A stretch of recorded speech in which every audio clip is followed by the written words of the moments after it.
नौजवान बोला, वहां से लुधियाने की तरफ लारी तल्ले की परेड वाले मैदान के ऊपर से होकर दूसरे रास्ते से गुजरती है। वो जीटी रोड पर नहीं आती और चेकिंग की बकबक तो सिर्फ जीटी रोड पर है। शेर खान को ये तजवीज पसंद आई। इस तरह कम से कम वो पुलिस के घेरे से निकल जाएगा। उसने सिख नौजवान से सारे रास्ते के बारे में पूरी तरह से मालूम कर लिया और थोड़ी देर के बाद मौका पाकर लारी अड्डे के अकब से निकलकर रानी की बावली की तरफ चल पड़ा। ये अंबाले शहर का शुमाल मगरबी इलाका था। उस तरफ अभी आबादी इतनी नहीं फैली थी, काफी जगह वीरान पड़ी थी, खेत भी कम थे, कीकर और नीम के दरख्त बहुत थे। उधर ज्यादा लोग भी नजर नहीं आ रहे थे। जहां शेर खान अपने आप को महफूज समझ रहा था, दूर से उसे एक मंदिर नजर आया। ये रानी का मंदिर था। उसके करीब ही पहले रानी की बावली आई। शेर खान मंदिर के करीब आने की बजाय दूर ही से आगे गुजर गया। अब वीरान जंगल शुरू हो गया था, जिसके मुतालिक सिख नौजवान ने बताया था कि जहां जंगल खत्म होगा वहां एक छोटी सड़क आ जाएगी। उस सड़क पर से लुधियाने की तरफ जाने वाली सरहिंद ट्रांसपोर्ट सर्विस की कोई ना कोई लारी मिल जाएगी। ये जंगल वैसा तो नहीं था जैसे जंगल शेर खान ने वस्ती भारत में देखे थे। ये एक उजाड़ वीरान सा जंगल था जहां कीकर और नीम के दरख्त उगे हुए थे। जमीन भूरी और खुश्क थी, घास कहीं कहीं से नजर आ रही थी। एक फाख्ता किसी दरख्त पर बोल रही थी। उसकी आवाज में बड़ी उदासी थी। एक अजीब वहशत खेज खामोशी उस वीरान जंगल में छाई हुई थी। लगता था कि यहाँ या तो कोई खून हो चुका है या होने वाला है। सिवाय फाख्ता की उदास आवाज के कोई परिंदा किसी दरख्त पर नहीं बोल रहा था। एक छोटा सा खुश्क नाला आ गया। लगता था कि इस नाले ने कई सालों से पानी की शक्ल नहीं देखी। अजीब मातमी सी फजा वाला उजाड़ इलाका था। दूसरी परेशानी की बात यह थी कि जंगल खत्म होने में नहीं आ रहा था, बल्कि दरख्त ज्यादा गुंजान और घने होते जा रहे थे। शेर खान को शक पड़ गया कि वो जरूर रास्ता भूल गया है और भटक गया है। अब खुदा जाने वो कहां से कहां पहुंच जाए, कहीं जीटी रोड पर न निकल आए जहां पुलिस गश्त कर रही थी। एक जगह शेर खान रुक गया। उसने जंगल का जायजा लिया। कोई बाकायदा रास्ता वहां नहीं था, कोई पगडंडी भी नहीं थी कि जिससे अंदाजा होता कि इधर से लोग आते जाते हैं। खुश्क झाड़ियां ही झाड़ियां थीं। ऊपर दरख्त झुके हुए खामोश खड़े थे। आखिर शेर खान उस तरफ चलने लगा जिस तरफ उसका रुख था। थोड़ी दूर गया होगा कि उसे एक कच्ची कोठरी नजर आई जिस पर जंगली बेरी के एक घने दरख्त ने साया कर रखा था। दरख्त की शाखें जर्द और सब्ज बेरों से लदी हुई थीं। शेर खान कोठरी के करीब से गुजरा तो उसे एक औरत की आवाज आई। आवाज कोठरी के अंदर से आ रही थी। आवाज औरत की सिसकियां भरने की थी। शेर खान दीवार के साथ लगकर सुनने की कोशिश करने लगा कि ये औरत कौन है और क्यों रो रही है। एक मर्द की आवाज आई। आवाज ने डांट कर कहा, रोना बंद करो, इससे कुछ नहीं होगा।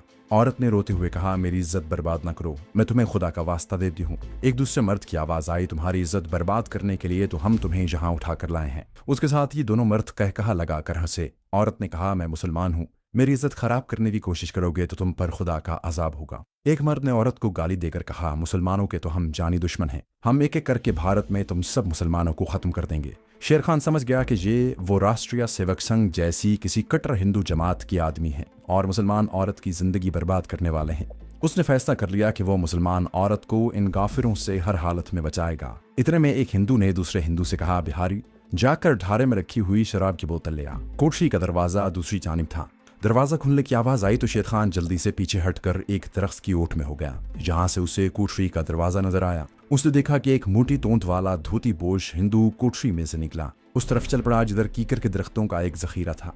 शेर खान ने सोच लिया था कि उसे क्या करना है। वो उस आदमी के पीछे पीछे चलने लगा। यह आदमी, जिसका नाम बिहारी था, कीकर के दरख्तों में जाकर एक जगह बैठ गया और झाड़ियों को इधर उधर हटाना शुरू कर दिया। शेर खान को मालूम था कि यह आदमी जिस रास्ते से गया है उसी रास्ते से वापस आएगा। चुनाचे शेर खान एक दरख्त के पीछे घात लगाकर खड़ा हो गया। उस आदमी बिहारी ने झाड़ियों में से एक बोतल निकाली और वापस कोठरी की तरफ चलने लगा। शेर खान जैसे कमांडो के लिए ये एक बड़ा ही आसान शिकार था। सिर्फ इतनी एहतियात की जरूरत थी कि उस आदमी के गले से आवाज न निकलने पाए। इस काम का शेर खान माहिर था। बिहारी बोतल उठाए बड़े मजे से गुनगुनाता हुआ चला जा रहा था। जैसे ही वो उस दरख्त के करीब से गुजरने लगा जहां शेर खान घात लगाए हुए था, तो अचानक किसी के बाजू के आहनी शिकंजे ने उसकी गर्दन को अपनी लपेट में जोर से लेकर एक झटका दिया। उसके बाद क्या हुआ, बिहारी को उसकी कोई खबर न थी। गर्दन का मनका टूट जाने से वो मुसलमानों का असली दुश्मन बेजान होकर जमीन पर पड़ा था।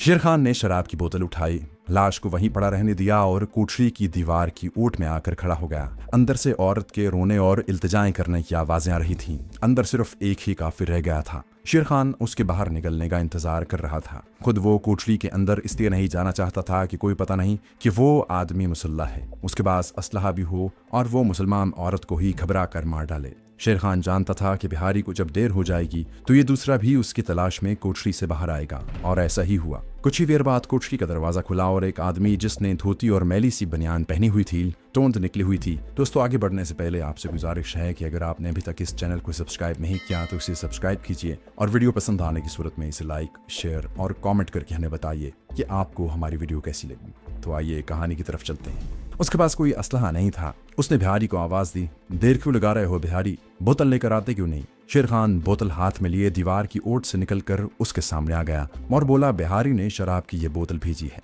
उधेड़ उम्र का हिंदू फटी फटी आंखों से शेर खान की तरफ देखने लगा। तो तुम कौन हो? उसने हैरान होकर पूछा। शेर खान 2 कदम चलकर उसके करीब आ गया और बोला, मैं इस मुसलमान औरत का भाई हूँ जिसको तुम उठा कर लाए हो। उधेड़ उम्र हिंदू ने घबरा कर बिहारी को आवाज दी। शेर खान ने कहा, बिहारी तुम्हारी आवाज नहीं सुन सकता, वो मर चुका है और अब तुम्हारी बारी है।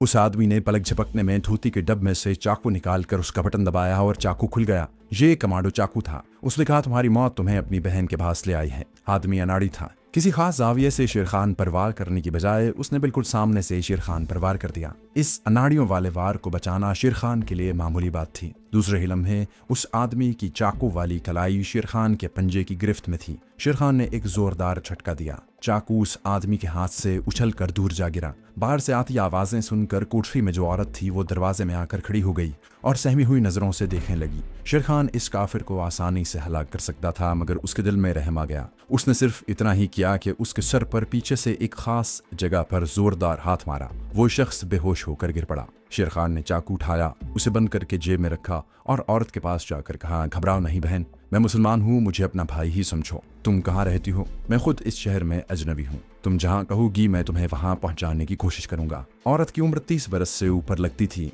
रंग सांवला था। उसने शलवार कमीज पहन रखी थी। वो शेर खान को अपना नजात दहिंदा जानकर उसकी तरफ एहसानमंद निगाहों से देख रही थी। कहने लगी, भाई तुम मेरे लिए फरिश्ता बनकर आए हो। तुम ना आते तो जाने मेरे साथ क्या कुछ होता। शेर खान ने कहा, बीबी मुझे ये बताओ कि मैं तुम्हें कहाँ छोड़ दूं जहां तुम अपने बहन भाइयों के पास पहुंच सको। औरत ने कहा, मैं तुम्हें बताती हूँ, मुझे मेरे घर पहुंचा दो। औरत ने चादर ओढ़ी और शेर खान के साथ जंगल में एक तरफ चल पड़ी। शेर खान खामोशी से उसके साथ जा रहा था। उसने मजीद इस औरत से कुछ पूछने की जरूरत महसूस न की। हकीकत में उसे अपनी पड़ी हुई थी और खुद वो वहां से निकल जाना चाहता था, लेकिन इस औरत को उसके घर पहुंचाना जरूरी था। गुस्से की हालत में वो एक काफिर का खून भी कर चुका था, लेकिन अगर वो बिहारी को हलाक न करता तो इस औरत को बचा कर ले जाना मुश्किल था। औरत भी खामोशी से शेर खान के जरा आगे आगे चल रही थी। 1-2 फरलांग चलने के बाद जंगल खत्म हो गया और खेत आ गए। खेतों की दूसरी तरफ कुछ मकान नजर आ रहे थे। औरत ने उन मकानों की तरफ इशारा करके कहा, वो हमारा मकान है। खेतों के पार खाली जगह पर चंद एक मंजिला क्वार्टर बने हुए थे। शेर खान चारों तरफ माहौल का जायजा लेता उस औरत के साथ जा रहा था। उसे अपना खतरा था कि कहीं इस तरफ भी पुलिस उसकी तलाश में मौजूद न हो, मगर इन मकानों के आसपास कोई आदमी नजर नहीं आ रहा था। औरत एक मकान के पास आकर तेज तेज चलने लगी, फिर दौड़कर मकान के बंद दरवाजे पर जोर जोर से हाथ मारने लगी। नाजी, दरवाजा खोलो, मैं हूँ हशमत। शेर खान एक तरफ होकर खड़ा था और इधर उधर देख रहा था। मकान का दरवाजा एकदम से खुला और एक उधेड़ उम्र की औरत जो नौकरानी लगती थी नमूदार हुई। दोनों बेख्तियार होकर एक दूसरे के गले लग गईं और दोनों रोने लगी। शेर खान ने आगे बढ़कर उस औरत से कहा, बीबी तुम अपने घर पहुंच गई हो, मैं अब जाता हूँ। औरत ने, जिसने अपना नाम हशमत बताया था, शेर खान को हाथ जोड़कर कहा, भाईजान मैं आपको इस तरह नहीं जाने दूंगी, अंदर आ जाएं। और वो औरत नौकरानी के साथ जल्दी से मकान के अंदर दाखिल हो गई। शेर खान भी तकल्लुफ में आकर मकान के अंदर चला गया। सामने छोटा सा मकान था जिसमें एक तख्त पोश बिछा हुआ था। हशमत ने चादर तख्त पोश पर डालते हुए नौकरानी से पूछा, मेरा भाई रज्जब कहाँ है? नौकरानी ने कहा, वो और अहमद अली सुबह से तुम्हारी तलाश में निकले हुए हैं। औरत हशमत ने शेर खान से कहा, अब तुम भी मेरे छोटे भाई हो, मैं तुम्हें अपने भाइयों से मिलाए बगैर नहीं जाने दूंगी। शेर खान समझ गया कि ये औरत अपने भाइयों को इस बात का सबूत मुहैया करना चाहती है कि उसे जो हिंदू बदमाश अगवा करके ले गए थे वो शेर खान की मदद से अपनी इज्जत बचाकर उनके चुंगल से निकलने में कामयाब हो गई है। मगर वो ज्यादा देर वहां रुकना भी नहीं चाहता था। उसने कहा, तुम्हारे भाई पता नहीं कब वापस आएंगे और मुझे जल्दी है। औरत हशमत ने कहा, वो लोग थोड़ी देर में आ जाएंगे, आप अंदर चलकर बैठें। फिर उसने नौकरानी से कहा, नाजी मेरे भाई के लिए चाय बनाओ जल्दी। शेर खान वहां बैठना नहीं चाहता था, लेकिन उसे खुद मालूम नहीं था कि वहां से निकलकर उसे कहाँ जाना है। वो ये सोचकर अंदर कमरे में आ गया कि इस औरत के भाई मुसलमान हैं और वो शेर खान के एहसानमंद भी होंगे। शायद उनके जरिए जम्मू कश्मीर पहुंचने का कोई सबब बन जाए। ये दरमियाने दर्जे की फैमिली थी। कमरे में फर्श पर दरी बिछी हुई थी। 3-4 कुर्सियां और एक मेज रखी थी। दीवार के साथ एक चारपाई पर बिस्तर बिछा हुआ था। औरत हशमत भी अंदर आ गई। शेर खान कुर्सी पर बैठ गया। हशमत सामने चारपाई पर बैठ गई। शेर खान ने पूछा, ये काफिर तुम्हें उठाकर क्यों ले गए थे? क्या इनके साथ तुम्हारे भाइयों की दुश्मनी है?